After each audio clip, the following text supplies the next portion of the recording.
உலகம் முழுவதும் இந்தியாவில் நடந்து கொண்டிருக்கிறது, தமிழ்நாடு நடந்து கொண்டிருக்கிறது. இங்கே விவசாய நிலத்தை அழித்து அதில் நிலக்கரி, ஏதோ நிலக்கரினா பழுப்பு நிலக்கரி, லிக்னைட், அது ரொம்ப மோசமான ஒரு குவாலிட்டி. அதை எடுத்து அதை எரிச்சு அதுல கிடைக்கின்ற ஒரு சொற்ப மின்சாரத்திற்காக ஆயிரக்கணக்கான நிலங்களை, விளை நிலங்கள், அதாவது முப்போகம் விளைகின்ற காவிரி டெல்டா பகுதி நிலங்களை அழித்து மின்சாரம் எங்களுக்கு தேவை கிடையாது. தமிழ்நாட்டினுடைய மின் தேவைகள் 17,000 மெகாவாட், மின் உற்பத்தி 36,000 மெகாவாட். அதுல என்எல்சியுடைய பங்களிப்பு வெறும் 2,000 மெகாவாட். அந்த 2,000 மெகாவாட்ல கர்நாடகா, ஆந்திரா, தெலுங்கானா, கேரளா, புதுவைக்கு போயிட்டு மீதி நமக்கு கிடைக்கிறது ஏதோ 450 மெகாவாட் தான் கிடைக்கும். இதுக்கு நம்ம இதுவரைக்கும் என்எல்சிக்கு கிட்டத்தட்ட 60,000 ஏக்கர் நிலங்களை தமிழக அரசு கையகப்படுத்தி கொடுத்துருச்சு. அந்த 60,000 ஏக்கர்ல 40,000 ஏக்கர் அழிச்சு முடிச்சுட்டாங்க. இவங்களுக்கு இன்னும் 50,000 ஏக்கர் வேணும்னு சொல்லிட்டு இருக்கிறாங்க, துடிச்சிட்டு இருக்கிறாங்க. அது ஒருபோது நடக்க போறது கிடையாது. அது இல்லாம சமீபத்தில் பாத்தீங்கன்னா ஒரு 270 பேருக்கு இப்போதைக்கு 3 ஆண்டுகளுக்கு தற்காலிக வேலை, அதுக்கு பிறகு நிரந்தரமா கொடுப்போம்னு ஏதோ அறிவிப்பு வந்திருக்கு. அந்த 270 பேர்ல எங்களுக்கு வந்த செய்தி 250 பேர் திமுகவை சார்ந்தவர்கள். ஏதோ என்எல்சினா திமுக சொத்தாங்க. அது நிலத்தை கொடுத்து இருக்கின்ற ஆயிரக்கணக்கான குடும்பங்கள் இன்னைக்கு அடையாளம் தெரியாம அகதிகளாக இருக்கிறாங்க. அவங்க அடையாளமே அழிச்சிட்டாங்க. என்ன அவங்க எதிர்காலம் தெரியாம இருக்கிறாங்க. அவங்களாம் விட்டுட்டாங்க. போராட்டம் செஞ்சது நாங்க. ஆனா இப்ப பாத்தீங்கன்னா அது 250 பேர்ல திமுகவை சார்ந்தவர்களுக்கு கொடுத்திருக்கிறாங்க, செய்தி வந்திருக்குது. இது ஒரு நீதியரசர் தலைமையில ஒரு விசாரணை நடக்கணும், என்கொயரி நடக்கணும். அது ஏதாவது உண்மைன்னு இருந்ததுன்னா யார் யார் இது கொடுத்தாலும் அவங்க இமீடியட்டா சஸ்பெண்ட், டிஸ்மிஸ் பண்ணணும். என்கொயரி உடனடியாக அறிவிக்க வேண்டும். ஏன்னா இது சாதாரண பிரச்சனை கிடையாது. அதெல்லாம் அதனால இது அரசுக்கு நாங்க சொல்றதெல்லாம் உடனடியாக இது உண்மைன்னு, அதாவது அரசு இது பண்ண போறது இல்லை. ஏன்னா இது திமுக அவங்க அரசாங்கம் அவங்க கிட்ட தான் இருக்கு. இது சம்பந்தமாக வேறு வகையில நாங்க கையாள இருக்கிறோம் இந்த பிரச்சனையை. அடுத்தது, அதாவது வாடிய பயிரை கண்டு போதெல்லாம் வாடினேன் என்று சொன்ன வள்ளலார் ஒரு இடத்தை 1867 பொதுமக்கள் எல்லாம் ஒன்று சேர்ந்து அவருக்கு 106 ஏக்கர் கொடையாக கொடுத்த இடம் அது. அங்க இருக்கின்ற ஞான ஒளி சபை மற்றும் திருக்கோவிலாம் இருக்குதுங்க. அந்த இடத்துல சமீபத்தில் தமிழக அரசு வள்ளலார் சர்வதேச மையம் என்று ஒரு அமைப்புக்காக கிட்டத்தட்ட அந்த 70 ஏக்கரை கையகப்படுத்த திட்டமிட்டிருக்கிறார்கள். இது ஒருபொழுதும் நாங்கள் அனுமதிக்க மாட்டோம். அதற்கு காரணம், அந்த மையம் பெருவழி மையம், அது பொதுவழி பெருவழி, அதாவது ஓப்பன், பெரிய ஒரு கிட்டத்தட்ட ஒரு 60-70 ஏக்கர். அது ஒரு பெருவழி. அது அந்த இடத்துல இப்ப தைப்பூசம், நாளைக்கு தைப்பூசம், நாளைக்கு அந்த இடத்துல கிட்டத்தட்ட 10 to 15 லட்சம் மக்கள் அங்கு கூடுவார்கள். அந்த தீபம் ஏற்றிய பிறகு 7 திரைக்கு பிறகு அதை அகற்றிய பிறகு மக்கள் அந்த ஒளியை பார்க்கறதுக்கு 10 லட்சம் பேர் அப்படி கூடுவாங்க, 15 லட்சம் பேர் கூடுவாங்க. அங்க அந்த இடத்த 70 ஏக்கர் எடுத்து வள்ளலார் சர்வதேச மையம் அமைப்போம் சொல்றதெல்லாம் அது ஏற்றுக்கொள்ள முடியாது. அது அந்த இடம் அப்படியே தான் இருக்கணும், பெருவழியா தான் இருக்கணும். அது எதுவுமே ஒரு ஏக்கர் கூட அரசு கையகப்படுத்தக்கூடாது, கை வைக்கக்கூடாது. வள்ளலார் சர்வதேச மையத்தை அமையுங்கள், அதை நாங்கள் வரவேற்கிறோம். ஆனா அந்த இடத்துல கிடையாது. பக்கத்துல சேத்தியாத்தோப்பு நெடுஞ்சா சாலை இருக்குது, விருதாச்சலம் சாலையில எவ்வளவு இடம் இருக்கு, கும்பகோணம் சாலையில எவ்வளவு இடம் இருக்கு, கடலூர் சாலையில எவ்வளவு இடம் இருக்குது. அங்க எடுத்துட்டு போங்க. 200 ஏக்கர் 500 ஏக்கர்ல மையம் அமையுங்க. அது நாங்க தப்பு சொல்லல, நாங்க அமைக்க வேண்டும், மையம் நடத்தணும். ஆனா அந்த இடத்துல கிடையாது. அது ஒரு புனிதமான இடமா நாங்க பாக்குறோம். அங்க போயிட்டு நீங்க சர்வதேச மையத்தை போட்டு காம்ப்ளெக்ஸ்ல எங்களுக்கு எல்லாம் வேண்டாம், நீங்க நடத்துங்க, வேற எங்கேயாவது கட்டிட்டு போங்க. அதை மீறி அரசு அங்க கையகப்படுத்தி பண்ணாங்கன்னா பாட்டாளி மக்கள் கட்சி கடுமையான போராட்டம் நடத்தும். நிச்சயமாக வேறு விதமான போராட்டங்கள் நாங்கள் நடத்துவோம். பாட்டாளி மக்கள் கட்சி போராட்டம்னாலே உங்களுக்கு தெரிஞ்சிருக்கும். அதுவும் சரி, அதுக்கு இப்போ மணிமுத்தாறு, இன்னைக்கு மணிமுத்தாறா அந்த அந்த ஆறு ஓடுதல சாக்கடையா மாறிட்டு இருக்குது, மாறிடுச்சு. அதுல கோரிக்கை, மக்களுடைய கோரிக்கை தடுப்பணைகளை கட்டணும், சாக்கடைகளை அகற்றணும். ஏன்னா இந்த ஆற்றை கடந்துதான் கிட்டத்தட்ட ஆயிரக்கணக்கான பள்ளி மாணவிகள்லாம் கடந்து போயிட்டு இருக்காங்க, சாக்கடையை தாண்டி தான் போயிட்டு இருக்காங்க. அவங்களுக்கு பாலங்கள்லாம் அமைக்கணும். இப்ப இருக்கிற பாலம் வந்து பழுதடைஞ்சிருக்கிறது. அதுவும் இந்த பாலத்தை வந்து என்எல்சி கட்டுறான்னு சொல்லிட்டு அந்த சொல்லிட்டு இருந்தாங்க. அது ஒன்றும் ஆக போறது கிடையாது. விருத்தாச்சலத்துல திட்டக்குடியிலையும் மகளிர் கலைக்கல்லூரி அரசு உடனடியாக அறிவிக்க வேண்டும், கட்டணும். அது திட்டக்குடி தமிழ்நாட்டில் இருக்கிறாரு, தெரியல, அரசுக்கு தெரியுமா தெரியல. அது எவ்வளவு மோசமான அந்த தொகுதி, அது ஒன்றும் எந்த ஒரு முன்னேற்றம் கிடையாதுங்க. தொழிற்சாலையில் ஏதோ ஒரு அங்கங்க கொஞ்சம் இந்த கரும்பாலைகள் கொஞ்சம் இருக்குது அவ்வளவுதான். அது தவிர ஒரு ஒண்ணுமே கிடையாதுங்க. ரொம்ப ஒரு மோசமான ஒரு தொகுதி பகுதியாக இருக்கிறது. அதுல இன்னும் கூடுதலாக அரசு கவனம் செலுத்தணும். அண்ணாமலை பல்கலைக்கழக பிரச்சனையை தீர்க்கணும். நீண்ட கால பிரச்சனைகள் இருக்குது, அது உள்ள எவ்வளவு பிரச்சனைகள் இருக்குது, எவ்வளவு பெரிய ஒரு பல்கலைக்கழகம் அது. அது மட்டும் இல்ல, அண்ணாமலை பல்கலைக்கழக மருத்துவக் கல்லூரி இருக்கு, அதுல மருத்துவக் கல்லூரியில மருத்துவமனையை மேம்படுத்தணும், புதுப்பிக்கணும், இன்னும் சிறப்பு நிபுணர்கள்லாம் அங்க கொடுக்கணும், நியமனம் பண்ணணும் அங்க. ஏன்னா அரசு எடுத்துக்கிடுச்சு, அரசு ஒரு கடமை அது. அதனால அதை செயல்படுத்தணும். அதே போன்ற கடலூர்ல மருத்துவக் கல்லூரி கொண்டு வரணும், அது அறிவிப்பு மட்டும்தான் வந்து இருக்குது, ஒன்றும் அதுக்கப்புறம் ஒன்றும் வரல. அதே போன்ற விருத்தாச்சலம் மருத்துவமனை வந்து ரொம்ப மோசமான ஒரு சூழல் இருக்கு, அரசு மருத்துவமனை, அதை மேம்படுத்தணும். இப்போ வேற என்ன இருக்கா? காய்கறி மார்க்கெட் வந்து எங்க கட்சியை சார்ந்த சேர்மன் வந்து அது கொஞ்சம் நல்லா கட்டியிருந்தாரு. இப்போ அதை இடிச்சுட்டு ஏதோ தரகுறவா ஏதோ கட்டிட்டு இருக்கிறாங்க அதுல. அதனால இதெல்லாம் கொஞ்சம் அரசு விரைவில் செயல்படுத்தணும்னு. கேள்வியில் ஏதாவது இருக்கா? 100 ஆண்டு பழமையான அரசு ஆண்கள் மேல்நிலைப் பள்ளியில மரங்களை வெட்டிட்டு, பழமை வாய்ந்த மரங்களை வெட்டிட்டு அங்க வந்து இப்ப கிரவுண்ட அடிக்கல் நாட்டி இருக்காங்க. எதுக்கு நாட்டி இருக்காங்க? நூலகம் கட்டணும்னு சொல்லி அங்க மரத்தை எடுத்துட்டு இதெல்லாம் வந்து முட்டாள்தனம். வெளிப்படையா சொல்றேன், மரத்தை எடுத்து அங்க போய் இன்னொரு கட்டிடம் கட்டுறதெல்லாம் வந்து முட்டாள்தனம். இப்ப இருக்கிற தொழில்நுட்பங்கள், டெக்னாலஜி இருக்கு, நீங்க அப்படி வேற வழியே கிடையாது. அப்படி இருந்ததுன்னா அந்த மரத்தை அப்படியே எடுத்துட்டு போலாம், ரீபிளான் பண்ணலாம், ரீலோகேட் பண்ணலாம். எவ்வளவு டெக்னாலஜி இருக்கு அதுல. நாங்க பண்ணிருக்கிறோம், பசுமை தாயம் பண்ணிருக்குது. கிட்டத்தட்ட 6 மாதத்துக்கு முன்பு, 6, 8, 9 மாதத்துக்கு முன்பு அந்த கிழக்கு கடற்கரை சாலையில வந்து ஒரு ஆலமரம் 120 ஆண்டுகளுக்கு 120 வயசுல அந்த ஆலமரத்துக்கு அதை எடுத்து அதை வேற இடத்துல எடுத்து வச்சு இன்னைக்கு பார்த்தா அப்படி பசுமையா வந்துருக்கு அந்த வேலை. அது போன்று செய்யறதுக்கு என்ன பிரச்சனை உங்களுக்கு? ஆனாலும் அங்க போய் பண்றதுக்கு என்ன இருக்கு? அது நிச்சயமா அது போன்ற செயல்கள். ஏன்னா இதுக்கு முன்னாடி சொல்லலாம், இப்ப இருக்கிற டெக்னாலஜி அதாவது முதலீடு செய்யணும் அரசு. அதாவது ஒரு உதாரணம், ஒரு நேஷனல் ஹைவேஸோ ஸ்டேட் ஹைவேஸோ போடுறப்போ அதுல இப்ப பாத்தீங்கன்னா திடீர்னு எல்லாமே கிட்டத்தட்ட ஆயிரக்கணக்கான மரங்கள் எடுக்கிறாங்க. அது ஒரு 500 கோடி ரூபாய் பட்ஜெட் கொடுக்குறாங்க. ஒரு 505 கோடி ரூபாய் பட்ஜெட்டை போட்டு அந்த 5 கோடி ரூபாய் என்ன எதுக்கு கொடுக்கணும்னா, இருக்கிற மரத்தை வந்து ரீபிளான் பண்ணணும், ரீலோகேட் பண்ணணும். ரீலோகேட் பண்ணி அது ஒரு வருஷம் பராமரிக்கணும், அவ்வளவு. அதுக்கு மேல தேவையில்லை. ஒரு வருஷம் அதுக்கு தண்ணியை ஊற்றி பராமரிச்சா போதும், அது தானா வளர்ந்துட போகுது. இது ஏன் செய்ய முடியல உங்களால?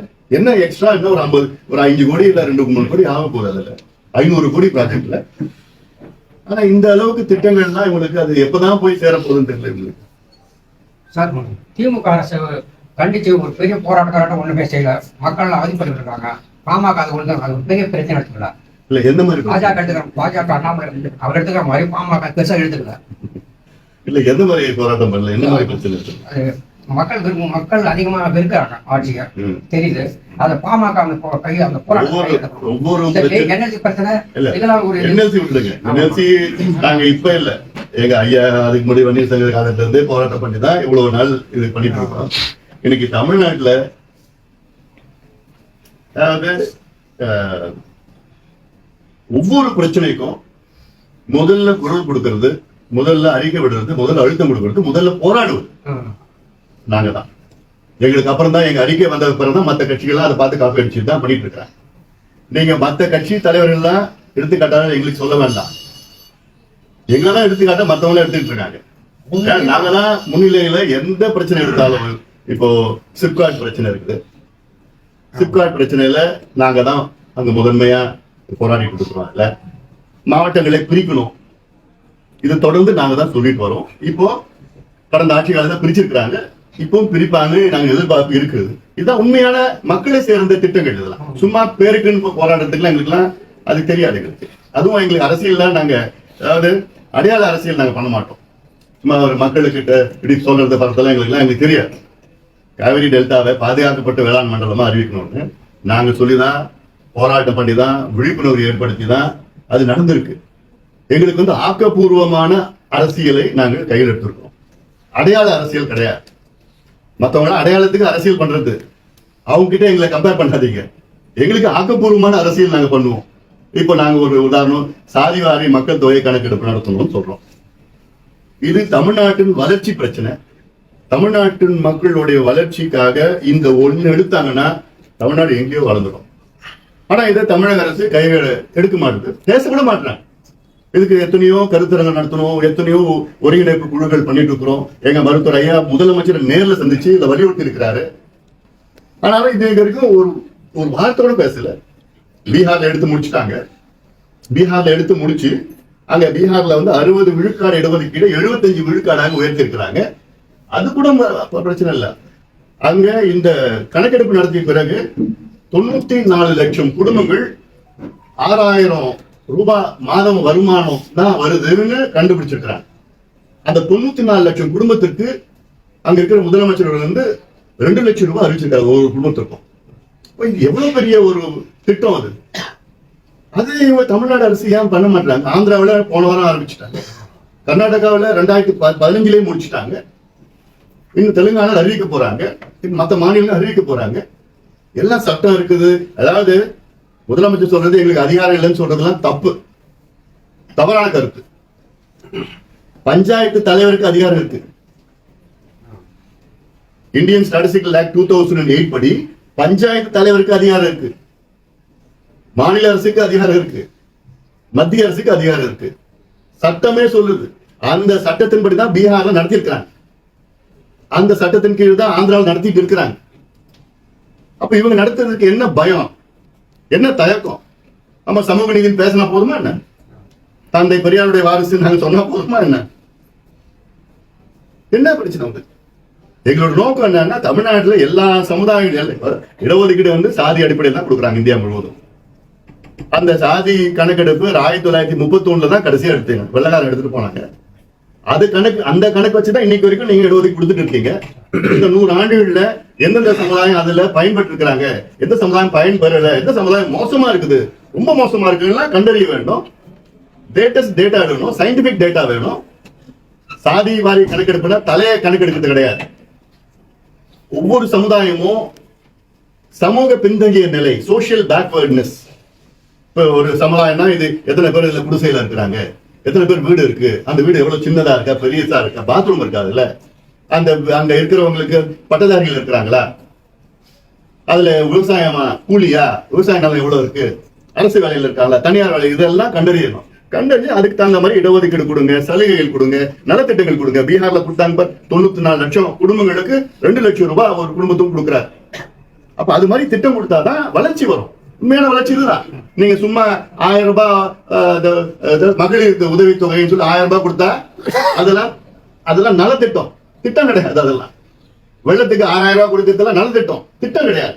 திட்டத்துக்கும் நலத்திட்டத்துக்கும் நீங்க புரிஞ்சுக்கணும். முதல்ல 108 ஆம்புலன்ஸ் திட்டம், தேசிய கிராமப்புற சுகாதார திட்டம் திட்டம். இதனால கோடிக்கணக்கான மக்கள் பயன்பெறுகிறார்கள். உயிரை காப்பாற்ற திட்டம் உண்மையான திட்டம். நீங்க நாங்க 1000 ரூபாய் கொடுத்தோம், 6000 ரூபாய் கொடுத்தோம், 2000 ரூபாய் கொடுத்தோம், அதெல்லாம் வந்து வெல்ஃபேர் ஸ்கீம். வெல்ஃபேர் ஸ்கீம் தான் அந்த மக்கள் அதை எடுத்துக்கிட்டு அடுத்த நாள் காலம் மறந்து போறாங்க. அவங்க அதனால அவங்களுக்கு எந்த பயனும் கிடையாது. அந்த காசு கொடுக்கறதுல யாருக்கு அதிக பயனு? டாஸ்மாக் கிடையாது. கேள்வி பதில் சாதி வாரி கணக்கெடுப்பு இப்போ தெளிவா சொல்றீங்களா? முன்னாடி 10 வருஷ காலத்துல வந்து அதிமுக ஆட்சி ஆளும்போது நீங்க எந்த அளவுக்கு எங்களுடைய அதிமுக ஆட்சி காலத்துல மட்டும் கிடையாது. அதாவது 1980 எங்களுடைய மருத்துவர் ஐயா அவர்கள் வன்னியர் சங்கம் தொடங்கி அந்த முதல் கூட்டத்துல, முதல் மாநாட்டுல முதல் தீர்மானம் தமிழ்நாட்டுல சாதிவாரி மக்கள் தொகை கணக்கெடுப்பு நினைச்சு பாருங்க. 44 ஆண்டுகளுக்கு முன்பு மாநாட்டுல முதல் தீர்மானம். அதன் பிறகு எம்ஜிஆர் அவர்களை பலமுறை சந்தித்து இதை வலியுறுத்தினார் எங்க ஐயா அவர்கள். எம்ஜிஆர் அவர்களுக்கு பிறகு ஜானகி அம்மையார் வலியுறுத்தினார். அதன் பிறகு இடைக்காலத்துல வந்து கவர்னர் ஆட்சி வந்து பிசி அழைக்கிறாங்க, அவரே வலியுறுத்தினார். வலியுறுத்தி அவர் வந்து ஏத்துக்கிட்டார். அப்போ சிவசுப்பிரமணியம் கமிட்டின்னு நினைக்கிறேன், அவர் போட்டாங்க. இப்போ அதுக்கப்புறம் கலைஞர் அவர்கள் வந்தார். கலைஞர் வந்த உடனே முதல் வேலையா அந்த சிவசுப்பிரமணிய கமிட்டியை ரத்து பண்ணார். அவரையும் பார்த்து வலியுறுத்தினார். ஜெயலலிதா அம்மையாரும் பலமுறை பார்த்திருக்காரு. எடப்பாடி பழனிசாமி அவர்களை பலமுறை பார்த்து வலியுறுத்தி, அவர் வலியுறுத்தினார், நான் வலியுறுத்தினேன், பலமுறை வலியுறுத்தினோம். அதன் பிறகு இப்பொழுது திரு ஸ்டாலின் அவர்களையும் நேரடியாக பார்த்திருக்கிறாரு, நானும் பலமுறை பார்த்திருக்கிறேன், வலியுறுத்திருக்கோம். இவங்களுக்கு என்னடா பிரச்சனை எனக்கு புரியல. இது வந்து ஒரு சயின்டிபிக் டேட்டா எடுக்கிறது. இப்போ ரோட்ல போற திருநாயகம்லாம் எண்ணிக்கை என்றீங்க, நீங்க இருக்கிற எத்தனை மாடு இருக்குன்னு என்றீங்க, வேடந்தாங்கல் எத்தனை பறவைகள் வருது, வெளிநாட்டில் பறவைகள் வந்து என்றீங்க. தமிழ்நாட்டு மக்களுடைய நிலைப்பாடு உங்களுக்கு புரிய தெரிஞ்சுக்கிறதுக்கு ஆவல் இல்லையா? உங்களுக்கு ஆர்வம் இல்லையா? எந்த நிலையில இருக்கிறாங்க, எப்படி பண்ணணும்? இது சயின்டிபிக் டேட்டா வேணும், எல்லாத்துக்கும் டேட்டா வேணும். இது மட்டும் கிடையாது. உச்ச நீதிமன்றத்தில் வழக்கு இருக்கு. அந்த வழக்கு என்னன்னா 69 விழுக்காடு இடஒதுக்கீடு ரத்து செய்ய வேண்டும் என்று வழக்கு தொடர்ந்து இருக்கிறாங்க. அதுல தீர்ப்பு இல்ல. ஒரு முதல் கட்ட தீர்ப்புனா 2010 நீதிபதிகள், அங்க உச்சநீதிமன்ற நீதிபதிகள் சொல்லிடுறாங்க, டேட்டா கொடுங்க எங்களுக்கு, ஜஸ்டிஃபை பண்ணுங்க. 69% தமிழ்நாட்டுல எஸ்சி எஸ்டி எம்பிசி பிசி இருக்கிறாங்களா, ஜஸ்டிஃபை பண்ணுங்க சொல்லிடுறாங்க. இன்னைக்கு வரைக்கும் எடுக்கல. அந்த வழக்கு இன்னும் இருக்கு. திடீர்னு அந்த வழக்கு எடுத்து உச்சநீதிமன்றத்தில் ரத்து பண்ணிட்டாங்கன்னா ஒண்ணும் பண்ண முடியாது. அப்ப இவ்வளவு பிரச்சனை இருக்கிறப்போ கண்டம் காணாம எங்களுக்கு அதிகாரம் இல்லைன்னு சொல்றதுல இது வந்து ஏமாற்று வேலை. யாரை ஏமாத்துறீங்க நீங்க? மற்ற மாநிலங்களுக்கு அதிகாரம் இருக்குது, உங்களுக்கு அதிகாரம் இல்லையாமா? நான் தான் சொல்றேன், பஞ்சாயத்து தலைவருக்கு அதிகாரம் இருக்கு, தமிழ்நாடு முதலமைச்சருக்கு அதிகாரம் இல்லையாமா? சார், முக்கியமான கருத்து, பாஜக பாமக கூட்டணி நாடாளுமன்றத்தை தொடருமா சார்? அதாவது 2024 நாடாளுமன்ற தேர்தல் சம்பந்தமான பாட்டாளி மக்கள் கட்சியுடைய நிலைப்பாட்டை விரைவில் அறிவிப்போம். ஒரே வார்த்தையில் என்னமோ கேட்கணும்னு தோணுது இல்லை உங்களுக்கு? சார், இப்ப சேலத்துல அண்ணா நெல்லண்ணா வந்து நீங்க காலைல வந்து ஒரு நிகழ்ச்சிக்கு வந்திருக்காப்ல. வந்து பாத்தீங்கன்னா திமுக கட்சிக்காரங்க போய் சைக்கிள் அண்ணனை கொடுப்போம் அப்படின்னு சொல்லி ஸ்கூல் பசங்க ஸ்டேஜ்ல சொன்னாங்க. அப்ப அண்ணன் வந்து ஸ்டூடெண்ட் முடியும் காலைல வந்து மன்னிப்பு இருக்கிறது, அந்த சம்பந்தம் எப்படி பாக்குறீங்க சார்? நான் எனக்கு தெரியல, நான் தெரிஞ்சு எனக்கு தெரியல, தெரிஞ்சவொன்னு நான் அது கமெண்ட் பண்ணேன். தெரியாம நான் எதுவும் சொல்ல முடியாது. இன்னைக்கு தொடர்ந்து மதுபான கடையெல்லாம் வந்து கிராமம் வரைக்கும் போயிடுச்சு. வீட்டுல இருந்து விற்கிற கடைக்கு பாத்தீங்கன்னா கஞ்சா வரைக்குமே கிராமம் வரைக்கும் போயிடுச்சு. அதுதான் இப்ப என்னன்னா, தமிழ்நாடு பேரை மாத்தி கஞ்சா நாடா மாத்திடலாம். அதாவது தமிழ்நாட்டுல தெருவா கஞ்சா வித்துட்டு இருக்கிறாங்க. நான் ஊரா சொல்லல, தெருவா எல்லா ஊர்லயும் வித்துட்டு இருக்காங்க. ரொம்ப மோசமா போயிட்டு இருக்குது. முதலமைச்சர் கிட்ட நான் பலமுறை நான் சொல்லியிருக்கிறேன். இது வரைக்கும் ஒவ்வொரு முறையும் முதலமைச்சர் நேர்ல சந்திச்ச நேரத்துல தயவு செய்து நடவடிக்கை எடுங்க. அதாவது குறைஞ்சது ஒரு மாசம் மாவட்ட எஸ்பிக்கள், மாவட்ட கலெக்டர்களை அழைத்து இதுக்கு ஒண்ணுத்துக்கு மட்டும்தான் இந்த போதைப் பொருட்களை ஒழிக்கிறதுக்கு, அதுக்கு மட்டும்தான். மற்றதெல்லாம் நீங்க பொதுவா கூட்டிட்டு போங்க, ஏன்னா அப்பதான் வந்து ஒரு முக்கியத்துவம் கிடைக்கும் அப்படின்னு பலமுறை சொல்லியும் ஒண்ணுமே நடக்கல. அதாவது கஞ்சா 1.0, 2.0, 3.0, 4.0, கஞ்சா ட்ரை 5.0 அப்படின்னு பேர் தான். ஒவ்வொரு முறையும் ஒரு 2000 பேர் 3000 பேர் கைது பண்ணுவாங்க. அவன் 5 நாள்ல வெளியில வந்துருவான். அது யார் கொடுக்குறா, யார் சப்ளை பண்றா? அன்னைக்கு திருவண்ணாமலை மாவட்டம் போயிருந்தேன். அதாவது ஆந்திராவில இருந்து கஞ்சா வருது. திருவண்ணாமலை மாவட்டம், அந்த மாவட்டத்தை இனி காப்பாற்ற முடியுமான்னு தெரியல. மாவட்டத்தை அந்த மக்களை, இளைஞர்களை காப்பாற்ற முடியுமான்னு தெரியல. எனக்கு அந்த மாவட்டத்துக்கு உள்ள போனோன்னு எனக்கு பயம் வந்துருச்சு. என்னடா இவ்வளவு மோசமா இருக்குது. அந்த கிராமத்துல இருக்கிற ஒவ்வொரு இளைஞனும் இன்னைக்கு கஞ்சா அடிச்சுக்கிட்டு அவன் என்ன நடக்குதுன்னே தெரியல. எங்க தெரியும் அதிகமா வித்துட்டுறாங்க? அமைச்சர் ஏவாவேலு தொகுதி தான் திருவண்ணாமலை. அந்த திருவண்ணாமலை நகரத்துல தெருவா கிடக்குது. அங்க ஆசிரமத்துல என்ன பண்றாங்களே எனக்குலாம் தெரியல எனக்கு. ஆனா அதை வச்சுக்கிட்டு வழிப்பறி நடக்குது, கொள்ளை கற்பழிப்பு எல்லாம் நடந்துட்டு இருக்குது. அந்த தொகுதியினுடைய அமைச்சர் அவர், அந்த மாவட்டத்துல அமைச்சர் அவர் அமைதியா இருக்கிறார். ஒருவேளை அவருக்கு ஒரு எண்ணமான்னு தெரியல, எல்லாம் அப்படியே யோசிக்காம சிந்திக்காம இருக்கணும்னு ஒரு எண்ணத்துல இருக்காருன்னு தெரியல எனக்கு. ஒரு மாவட்டமே அழியுதுங்க, ஒரு மாநிலமே அழிஞ்சிட்டு இருக்குது. முதலமைச்சர் அமைதியா இருக்கிறாரு, ஆட்சியாளர்கள் அமைச்சரா இருக்கிறாங்க. காவல்துறைக்கு தெரியாம கஞ்சா யாராலும் விற்க முடியாது, ஒரு பொட்டலோட விற்க முடியாது. அப்போ நடவடிக்கை எடுக்கணும். ஏற்கனவே மதுவை கொடுத்து அழிச்சு ஒழிச்சிட்டீங்க. இந்த தலைமுறை மது இல்லாம இருக்க முடியாது, தலைமுறை இருக்க முடியாது. அடுத்தது கஞ்சா. அப்போ என்ன நிர்வாகம் பண்ணிட்டு இருக்கீங்க நீங்க? ஒவ்வொரு அமைச்சரா கைது ஊழல்ல கைது ஆகிட்டே இருக்கிறாங்க. அதனுடைய நிலம் தான் என்ன சொல்றோம்? சட்டம் தன் வேலையை செய்யும். அதுவும் ஒரே வரையில் முடிச்சார். மாநில உரிமை மீட்பு மாநாடு நடத்தினால திமுக அது வந்து ஒரு முக்கியமான கோரிக்கை வந்து நீட் தேர்வு வைப்புன்னு சொல்றாங்க. இது என்ன சார் இது? அது கேட்டு கேட்டு எனக்கு அழுத்து போச்சு. அதாவது இப்ப தேர்தலுக்கு முன்பு எத்தனையோ வாக்குறுதி கொடுத்தாங்க திமுக. அது முக்கியமான வாக்குறுதி, நாங்கள் ஆட்சிக்கு வந்து ஒரே வாரத்தில் நீட்டை ஒழிப்போம். ஒரே வாரத்தில் கையெழுத்து போட்டு, யார் கையெழுத்து போட போறாங்க? ஆயிடுச்சு, 3 வருஷம் ஆயிடுச்சு. இப்ப வந்து கையெழுத்து வாங்கிட்டு இருக்கிறாங்க. எல்லாத்தையும் வாங்கி என்ன பண்ண போறாங்க அந்த கையெழுத்த? அது தவறான வாக்குறுதிகளை கொடுக்க கூடாது. நீட்டு தேர்வு நிச்சயமா தமிழ்நாட்டுக்கு தேவையில்லாத ஒன்று. நீட்டு தேர்வு ஏழை மாணவர்களுக்கு எதிரானது, சமூக நீதிக்கு எதிரானது, கிராமப்புற மாணவர்களுக்கு எதிரானது. இப்ப சமீப காலத்திலையும் பார்த்துட்டோம். நீட்டு தேர்வு கொண்டு வந்த காரணமே வந்து தரமான மருத்துவர்கள் கொண்டு வரணும்னு அந்த இடத்துல கொண்டு வந்தோம்னு உச்சநீதிமன்றத்தில் மத்திய அரசு சொல்லியிருக்கிறாங்க. அது மட்டும் இல்ல, மருத்துவ கல்வியை வணிகமயமாக்க கூடாது, கமர்ஷியலைசேஷன் மெடிக்கல் எஜுகேஷன் ஆகக்கூடாதுன்னு சொல்லி அந்த காரணம் கொண்டு வந்தாங்க. அவங்க சொன்ன 2 காரணமும் தோற்கடிக்கப்பட்டது. நீட்டு தேர்வுனா இன்னைக்கு லாஸ்ட் இயர் கடந்த ஆண்டு பாத்தீங்கன்னா பிஜி வந்து எவ்வளவு எலிஜிபிலிட்டி நீட்டுக்குன்னா 0. எதுக்கு நீட் வச்சிருக்கீங்க? எலிஜிபிலிட்டி வந்து 0 மார்க்னா அப்ப எதுக்கு இந்த தேர்வு வச்சிருக்கீங்க நீங்க?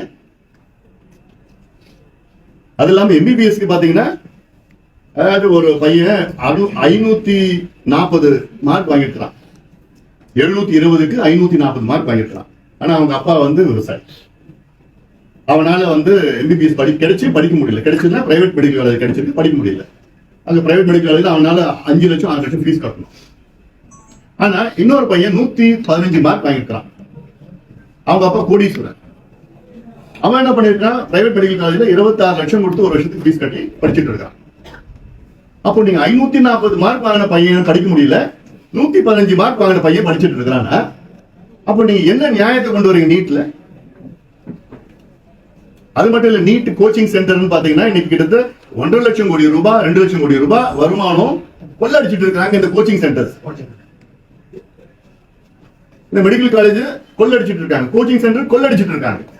அப்ப நீங்க கமர்ஷியலைசேஷன் ஆஃப் மெடிக்கல் எஜுகேஷன் சொன்னீங்க, அது சுத்தமா முழுமையா மாறிடுச்சு, வணிகமயமாக்கிடுச்சு.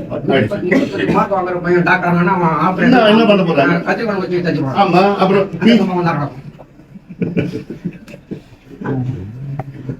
வேற ஏதாவது இருக்கா? இந்தியா கூட்டணியில இப்ப வந்து மேற்கு வங்காளம் வந்து காங்கிரஸ் ஒதுங்கிடுச்சு, பஞ்சாப்ல வந்து ஆம் ஆத்மி வந்து கட்சியுடைய வந்துருச்சு. தொடர்ந்து இந்தியா கூட்டணியில வந்து பிரிவு ஏற்பட்டே இருக்கு. வருகிற தேர்தல் இந்தியா கூட்டணி இருக்குமா இருக்காது சார்? தெரியாது. இந்த கேள்வி அவங்கதான் கேட்கணும்.